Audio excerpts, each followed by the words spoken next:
Hey, welcome to this week's video for the 100 Great Essays Challenge. I'm gonna try to go quick, holding the phone here, got my notes over here. There are three. The second one, by the way, is I Want a Wife by Judy Brady, which we are reading in class, so that should be really easy. So you already have some background on it, unless you're watching this and you're in B-Day and you haven't had class yet.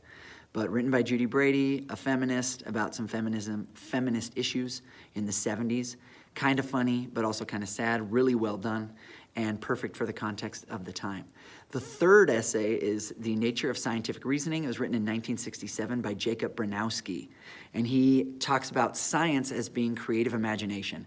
He uses a great simile on the top of page 75. He uses anecdotes. He has credibility as a scientist.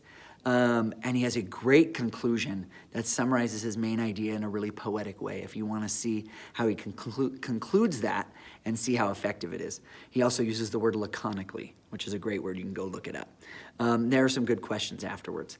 The first one is the one I wanted to spend most of my time on today. The next essay you'll read is called Into the Electronic Millennium. Sorry if my head is off the screen. Into the Electronic Millennium by Sven Berkertz. He's written a lot of memoirs. He's written about memoirs. He writes a lot of essays. He wrote this essay in 1994. He starts with a really affecting and somewhat startling story for 1994 about the effects of technology.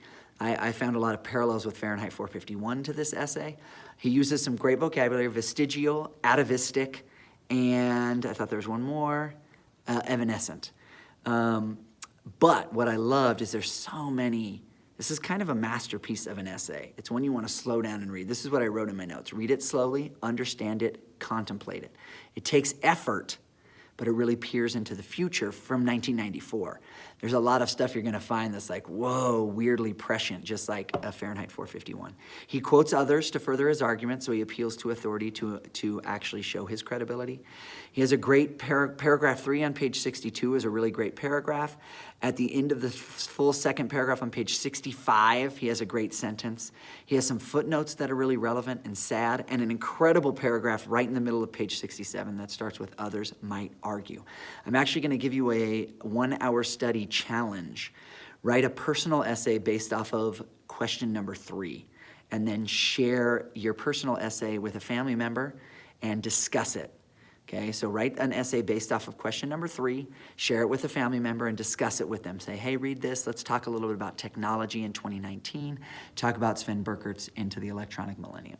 If you do that, I am definitely willing to possibly throw you some extra credit if you write a little personal essay as part of your 1-hour study. So, Into the Electronic Millennium, I Want a Wife, and then The Nature of Scientific Reasoning. It would be interesting, too, to compare The Nature of Scientific Reasoning to The Value of Science by Richard Feynman, see if you can see some similarities and differences. And, of course, the rhetorical situation of Into the Electronic Millennium, what was happening in 1994 with the internet, and how has that context changed. So, 100 Great Essays Challenge, week number 3, 4? Can't remember now. All right, let's do it. Bye.